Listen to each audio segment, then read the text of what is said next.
Hey everybody, Erica here from Engineers of Tomorrow, here with a bit of an update about the EIR program, along with a little visual Christmas cheer behind me as it is almost December. Hope you enjoyed that.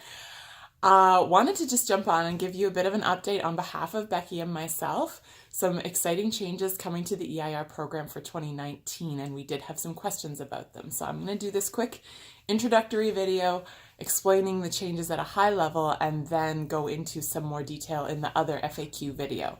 So take time, watch them both, let us know what you think. We're always up for your comments and feedback, and you'll see the links that I'm referring to in the description for this video.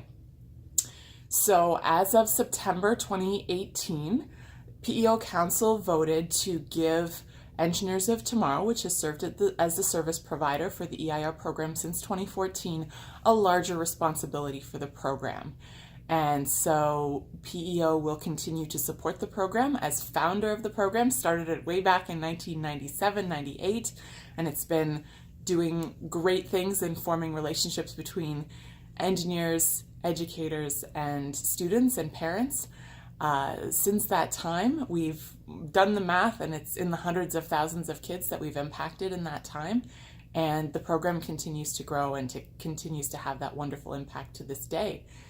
So we started in 2014, and we've started to feel like the program is sort of our own. We've really enjoyed getting to know all of you, working with you as EIRs, and finding ways to give you better tools and support, and see if we can take this not just as okay, it's nice, let's get together, let's talk to kids about engineering, but how are we really affecting change in the future? How are we really helping teachers understand the kind of awareness that we want to build about our profession? And how are we really inspiring the next generation? How are we thinking about not just the kids that are going to love robots anyway and are going to love building bridges anyway, but what about the other kids that really have never thought about engineering, or maybe they have a bit of a negative stereotype in their head?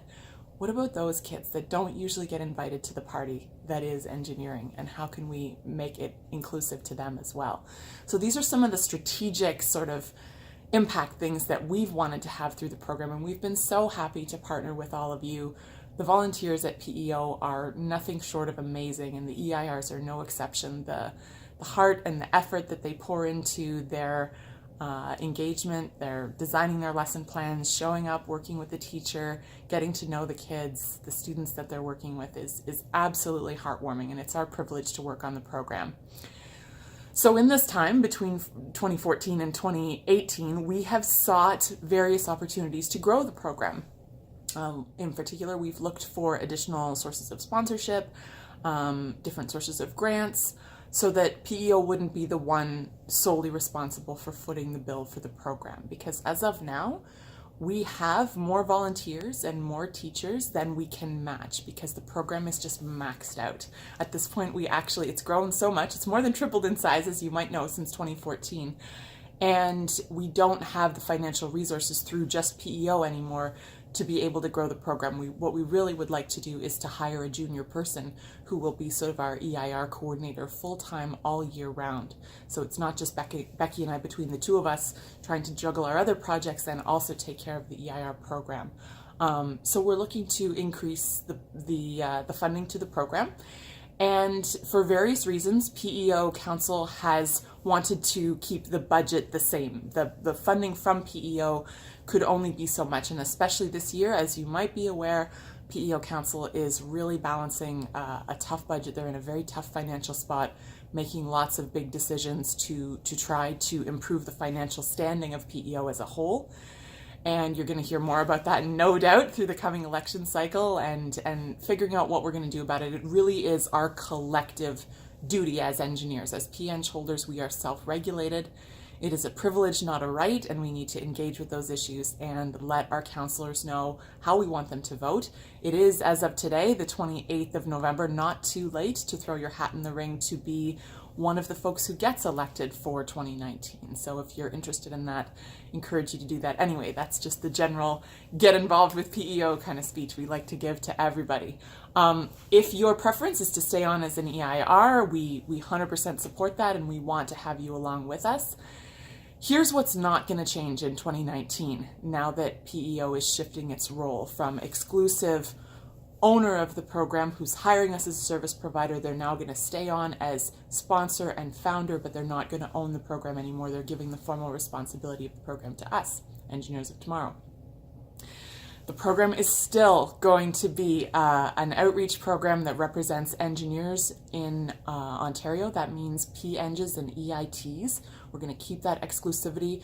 We are maintaining a connection with PEO to make sure that the program is aligned with PEO standards and goals. And as we speak, we are working at the details of what that looks like. One of the things that it features is that we're looking to recruit an advisory board made up exclusively of PEO representatives. So that could be members of the Education Committee who were previously directly responsible for managing us as service providers. Or it could include any interested parties. Could be an EIR like yourself who wants to step up and get involved at an advisory level to help us shape where you want to take the program in terms of understanding the tools that you need. What are maybe some opportunities we're overlooking? What are some things that are sort of not working well within the program? Both Becky and I were lean manufacturing by background. We embrace continuous improvement. When we see something that isn't working, we think, aha, what can we do about this? We don't run away from those opportunities to improve. So always happy to get that feedback. And as of now, we are recruiting for the advisory board. So if you look for the link in the description below this video, you can follow that. If you're interested, please throw your name in. It's a very short, easy questionnaire. We just want to know basically why you want to be involved with the advisory board, and we will be selecting the advisory board and getting that started in Q1 of 2019. The other thing that is not changing is that we are looking to engage with chapter leaders across Ontario.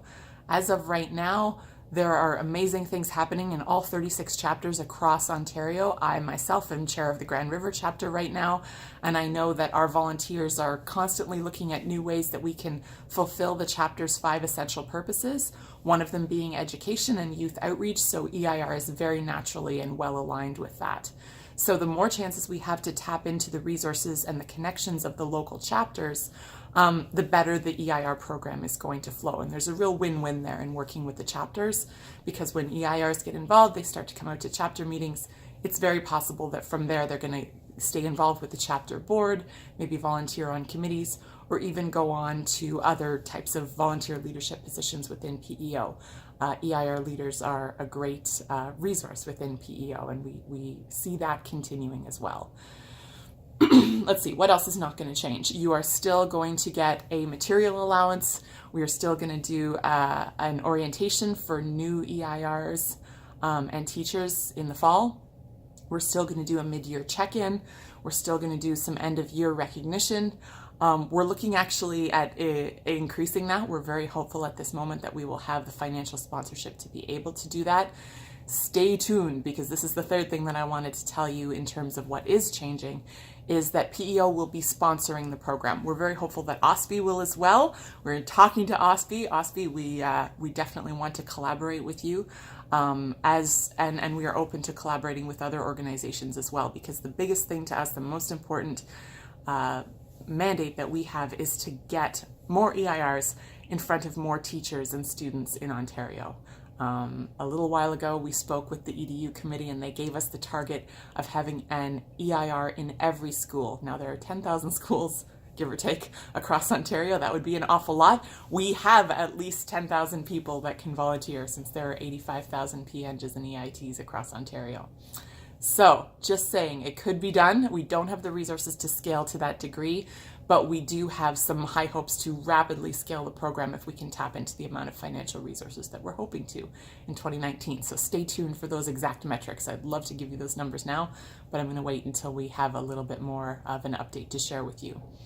Next big milestone for us on the EIR program is that we are going to be putting a proposal for sponsorship in front of PEO in February at the council meeting then, and we are hoping that PEO council will vote to support the EIR program. We're asking for a 5-year commitment with both financial and in-kind contributions. And in-kind means continued e-blasts to the PEngs, continued access to the chapters, and that sort of thing.